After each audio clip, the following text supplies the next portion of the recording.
No vídeo de hoje temos a Natalie, uma brasileira do Ceará e que atualmente mora em Massachusetts, nos Estados Unidos. Ela, que viveu muitas lutas e tribulações e precisou ser forte e corajosa para viver o recomeço e renovo que Deus preparou para ela aqui nos Estados Unidos. Se eu fosse você, corria para assistir. Mas antes, deixa eu te dizer que se você é novo aqui no canal, seja muito bem-vindo. Se você está voltando, obrigada. Eu sou a Marcele e você está no Brasi Gringa. Você também gostaria de participar de uma entrevista? Então entre em contato através do e-mail que está aparecendo agora na sua tela. E sem mais delongas, com vocês, Natalie. Então, gente do canal Brasi Gringa, muito prazer. Eu me chamo Natalie Roxley, hoje Natalie Roxley, né? Estamos aqui exatamente para falar sobre isso.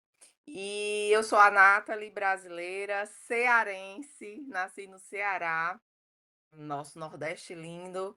Sou uma mulher de uma história um pouco impactante.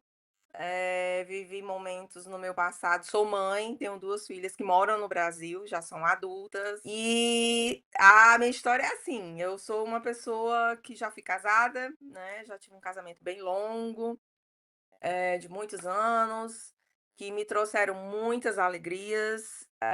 Uma dessas alegrias, assim, que eu acho que hoje nada superou ainda, e eu acredito que nada vai superar, que é o de ser mãe, né? Eu sou mãe de duas lindas meninas que estão no Brasil. Elas optaram em estar no Brasil por terem a vida delas, então vem só visitar mesmo, mas não morar. Pelo menos por enquanto, nenhuma das duas decidiram vir morar com a gente. E minha família toda está lá. Eu vim para cá sozinha e eu sou formada em psicologia, sou formada em administração de empresas e recursos humanos. E tive uma vida pública, porque lá no Brasil, no Ceará, eu fui assessora, de um político. Então, a cidade que eu morei muitos anos, que foi a do meu ex-marido, é no litoral, é praia. E lá é uma cidade pequena com uma prefeitura pequena também, e eu fui convidada na época para ser assessora do prefeito da cidade. Então eu tive uma passagem pela vida pública, né, e que me trouxe muitas experiências, mas assim, realmente foi uma virada de chave muito grande na minha vida quando eu decidi sair do Ceará, da cidade que eu morei, porque é aquela coisa, né, eu uso sempre, Marcelo, uma frase assim: "Deu o que tinha que dar". Eu acho que a minha missão foi cumprida nesse lugar. Né, quando eu vi minhas filhas já crescidas, eu já fiz o meu papel de mãe, já cumpri meu papel, né, embora a mãe seja eterna e a gente tá ali ajudando e se metendo na vida delas, sempre.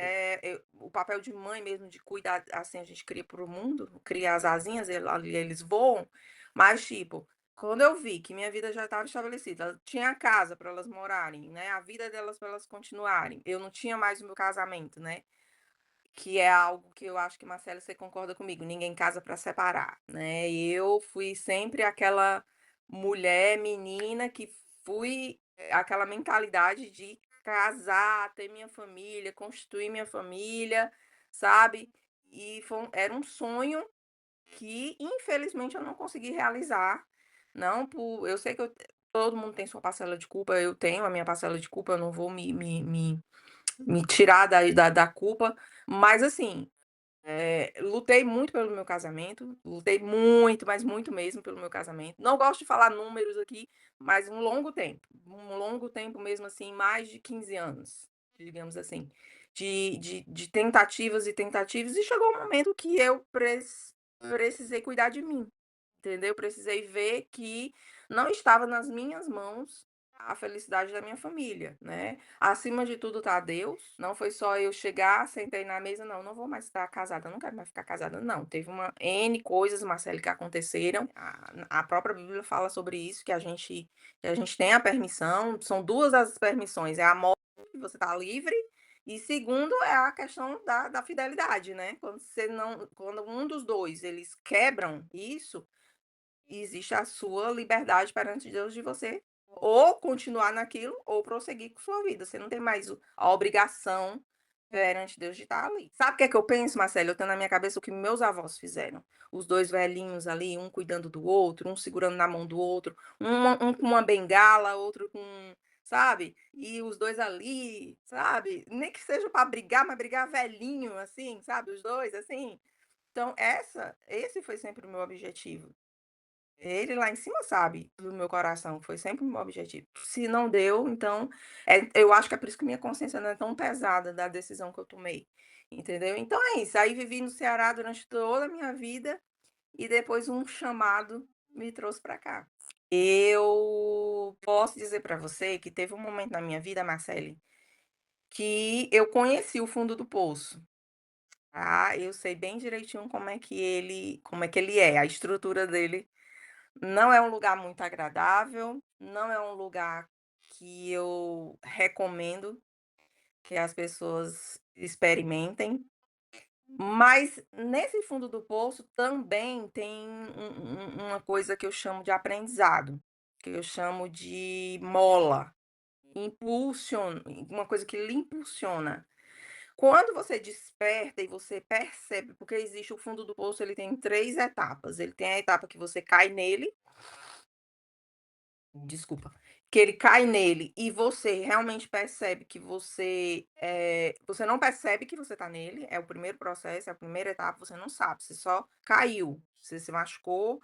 Aí é onde vem aquelas fases em que você só chora, em que você só lamenta, em que você não quer comer direito, que você não tem força para nada. É o momento que você tá lá, caída no fundo do poço. Tem a etapa em que você acorda e você sabe que você tá no fundo do poço, você: "Opa, olha onde é que eu tô", né. Que é a melhor fase que tem, é onde você percebe que você tá caída ali, que você acorda.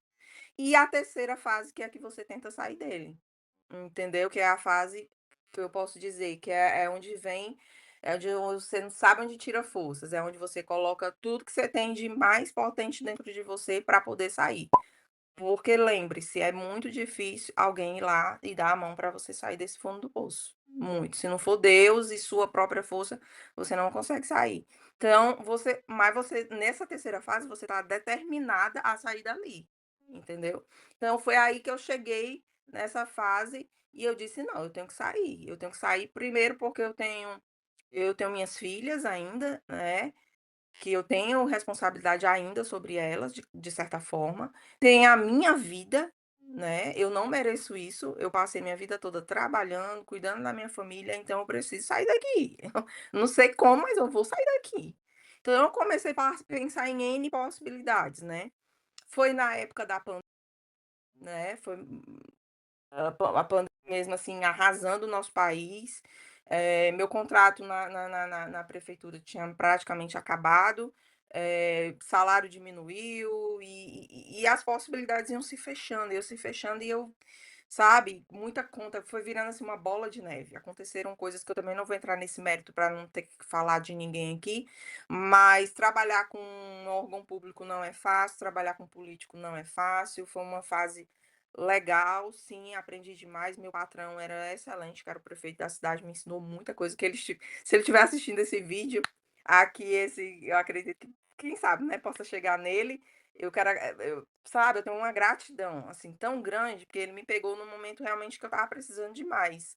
Só que trabalhar com político não é só trabalhar com o político, é trabalhar com uma equipe por volta em que tem várias cabecinhas ali, várias pretensões, vários objetivos isolados e que, às vezes não encaixa com você, não encaixa com o seu propósito, enfim. Não deu certo.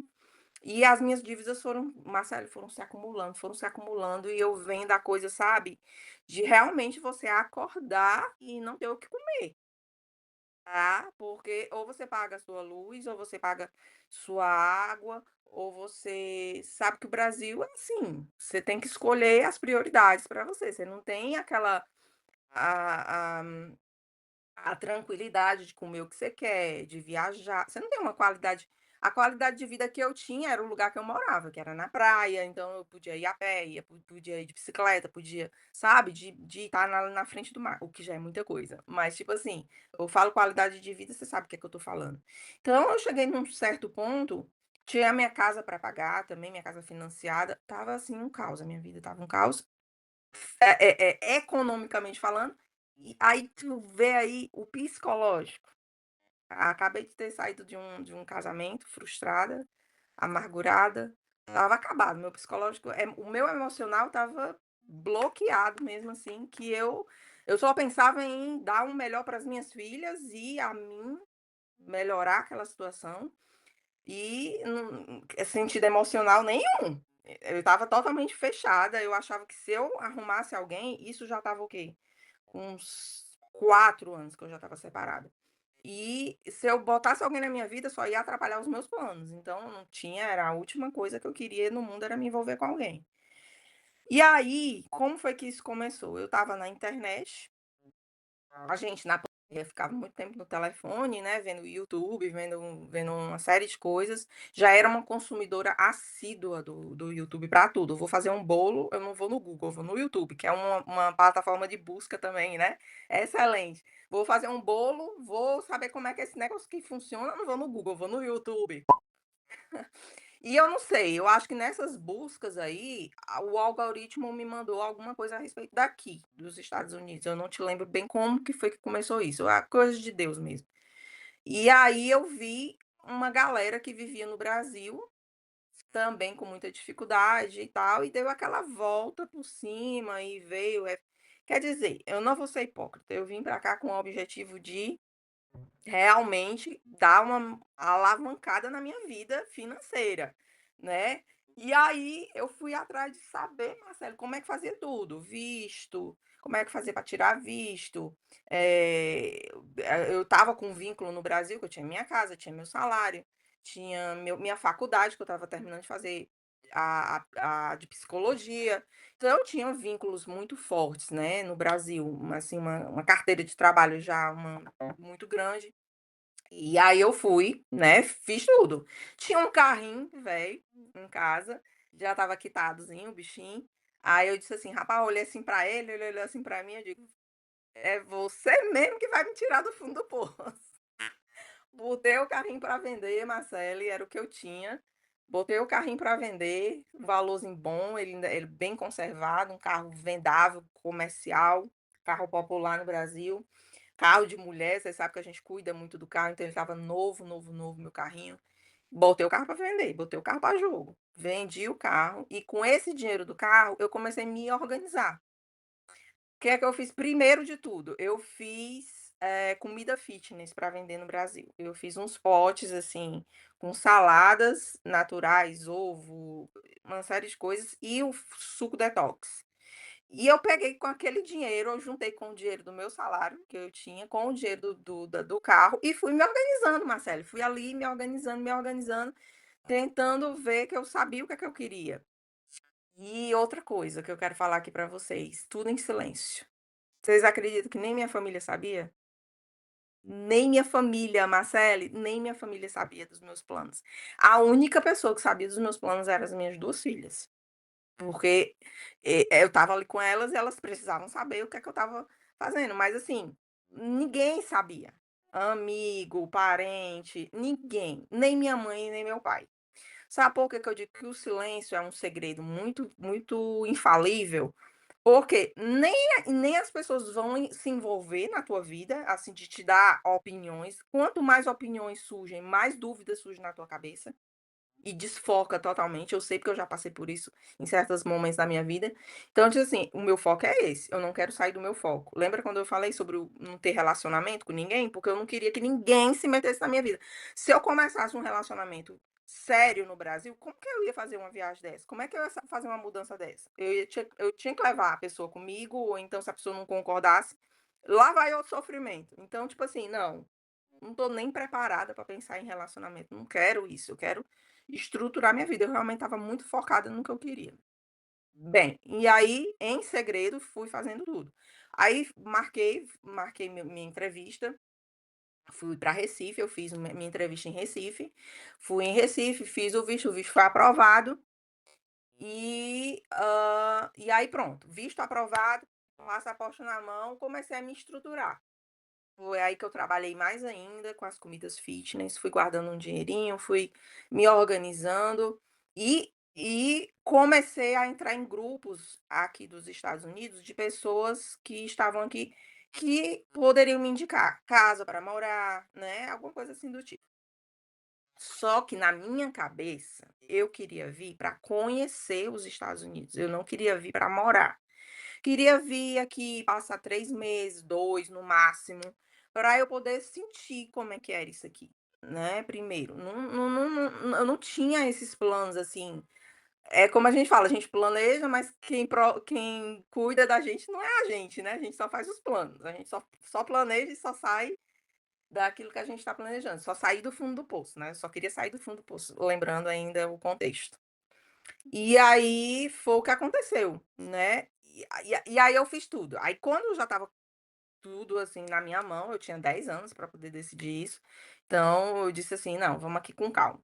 E aí eu fui organizando tudo, o que tinha para organizar no Brasil, documentação, coisas que estavam pendentes, tipo nomes, o meu nome que ainda tinha alguns documentos que estavam de casada ainda, né, e eu tive que organizar tudo, procurar advogada para deixar tudo ok. Que mais? Um uma série de coisinhas que eu fui fazendo e visitando alguns parentes, assim, que, tipo assim, eu não sei o que é que vai acontecer, eu não quero morar, mas, tipo assim, eu vou aqui na minha mãe, aí contei pra minha mãe, contei pra minha família que eu estava querendo ir para os Estados que eu estava querendo não, que eu ia para os Estados Unidos. Ficou todo mundo apavorado, disse assim: "Mas você vai de vez, vai morar?" Digo: "Não, gente, calma, eu vou lá, né, já me comuniquei com o pessoal lá, tem uma casa para eu ficar lá, um quarto que eu vou alugar, já paguei". É tão certo, Marcelo, que eu não queria ficar, que eu paguei 2 meses e eu ia ficar só esses 2 meses. Eu digo: "Ó, eu quero ficar só, eu quero que a senhora saiba que eu só vou ficar 2 meses, eu não quero fazer contrato de 1 ano, de 6 meses não". Até porque eu tenho meu visto só é 6 meses, então eu vou ficar só esse período, então eu vou pagar logo para a senhora para me ficar livre, não ficar devendo e pronto. Aí fui. Aí vim, aliás. Aí vim. Quando eu cheguei aqui, né, passei um tempo só passeando, fui para Nova York, fiz amizade com algumas pessoas, comecei a ver tudo, a conhecer. E, gente, eu posso dizer para vocês, assim, que foi uma. Eu não sei dizer, é como se eu tivesse a sensação que eu já te. Que era meu lar, que era meu lugar. Eu tive uma sensação. Sabe quando você respira? Não conhecia ninguém. Eu não falava inglês, Marcele. Eu não falava inglês. Eu fiz toda a minha vida foi para dar uma estrutura de vida para as minhas filhas. Eh Trabalhei minha vida toda para dar a elas. Então eu investi nelas. Minhas 2 filhas falam inglês fluente. Engraçado que eu agora recordei que uma delas disse assim: "Mãe, a senhora devia aprender inglês", há um tempão atrás. Aí eu disse: "Inglês? Para que eu vou aprender inglês? Onde é que eu vou usar inglês, pelo amor de Deus? Pra quê? Não, vocês aí que estão com a vida pela frente aí, vão precisar, eu não vou precisar de inglês não". Pois inglês pra quê? Você acredita nisso? Mas, tipo, aí hoje ela diz: "Olha, maninha, se a senhora soubesse, né, tá vendo?". Aí eu disse: "É, mas ninguém vai". Gente, não tem nada programado na sua vida. Você planeja uma coisa, mas as coisas acontecem assim, do jeito que tem que acontecer. É tudo preparado, né, Marcele? É tudo preparado para você. A gente sabe que o melhor tá por vir, né? Você passa pela prova, você passa pelo deserto, mas tem um melhor lá na frente. É só você saber como identificar e ter paciência para isso. Então, vamos lá, voltando. E aí, quando eu cheguei, aí eu comecei, né. E aí uma menina que morava uma roommate, que morava na mesma casa que a gente aqui, né, divide quartos. Então, ela disse assim pra mim: "Por que que você não vai, trabalhar em tal coisa, pra pelo menos, assim, você conseguir se manter mais um pouco e tal". Resumindo, eu comecei a sentir o gostinho do dinheiro, né, e comecei a resolver certas coisas no Brasil que eu com certeza não resolveria em pouco tempo, de forma alguma. Então aquilo foi eu comecei a perceber a dinâmica do negócio daqui, entendeu? Eu comecei a ver como é que as coisas funcionavam aqui. Mas a minha maior preocupação era o quê? O meu status, né, eu não queria ficar ilegal no país, eu não queria porque começar errado já dá errado no final, então eu não queria fazer nada errado, eu queria fazer as coisas do jeito que tinha que ser feito. Então aí eu estendi o visto. Antes de 3 meses eu dei entrada nos papéis e estendi o meu visto. E aí fiz a extensão de visto, foi aprovado de boa, a imigração mandou o documento para mim, aprovado, e estava já me preparando de mala para voltar para o Brasil, já, né, porque eu estava com saudade das meninas e tal, estava estudando, aproveitei também, entrei num cursinho de inglês aqui. E aí menina, eu era uma pessoa extremamente preconceituosa com site de namoro. Eu achava que aquilo era uma apelação, você tá num site de namoro, é apelar. Ah, pronto, é a última. Eu digo: "Não, menina, não quero entrar em negócio de aplicativo". "Não, Nath, calma. Calma, porque aqui a coisa é diferente. Existe outra cultura voltada para os sites de relacionamento, não é a mesma coisa". Então, porque eu tinha essa ideia dos sites no Brasil, então aqui eu achava que era a mesma coisa, entendeu? Claro, não vamos generalizar, não tem gente de todo jeito.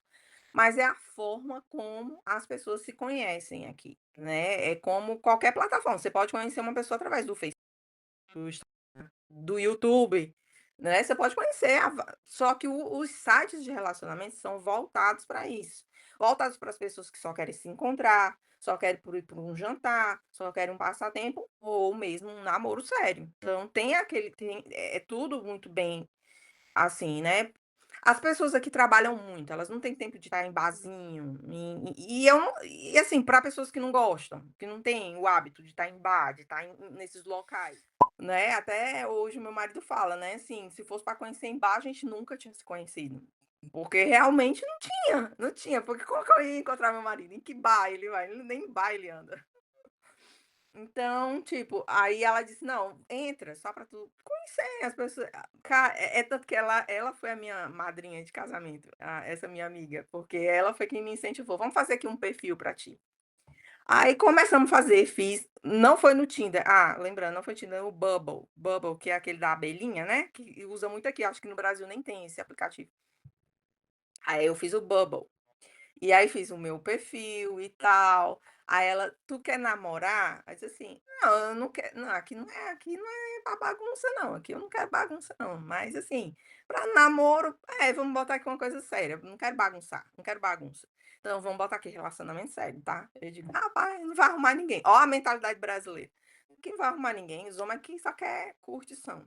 Menina, aí eu entrei nesse Bumble, fiz o meu cadastrozinho lá e tal, comecei a conversar com algumas pessoas, né, comecei a conversar com algumas pessoas, tive uns papos muito bons, a gente já dá para dar uma filtrada, quem quer só, né, partir para o lado sexual, quem só quer, quem não quer. Então, quando eu vi a conversa já indo para o outro lado, eu já dava uma parada. E acredite, dos meus contatos que eu fiquei no Bubble, um dos primeiros, acho que o segundo ou terceiro foi ele. Só que a gente era como se fosse 2 amigos. Eu digo: "Pronto, arrumei um amigo americano". Menina, a gente conversava, Marcele, sobre tudo que tu possa imaginar. Como eu não tinha o inglês, então o Bubble foi muito fundamental, porque a gente falava só, né, eu tradu só pelo tradutor, pelo translator. E aí cara, era tudo, ele sabia tudo da minha vida. A gente passou, eu acho que 2 meses conversando pelo Bubble, 2 ou 3 meses, assim, mais ou menos isso. E lembre-se, eu já estava preparada para ir para o Brasil. Eu já estava já meu visto já tinha sido estendido e tudo, só que eu queria ir para o Brasil. E assim, eu corria um risco de chegar no Brasil e, tipo, ou não voltar mais ou demorar, né, pra voltar, né. Eu ia ficar lá no Brasil, provavelmente arrumar um trabalho, eu ia voltar melhor, porque eu tinha pago minhas dívidas, já estava com o dinheirinho guardado.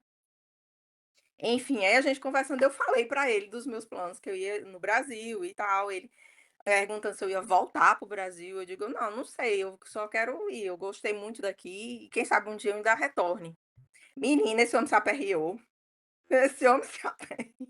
Eu acho que ele viu o perigo, né, de ir embora, ele disse: "Não, então vamos fazer o seguinte, antes de você ir, vamos se encontrar". Aí como a gente era amigo, eu considerava meu marido meu amigo, assim, americano, eu arrumei um amigo americano.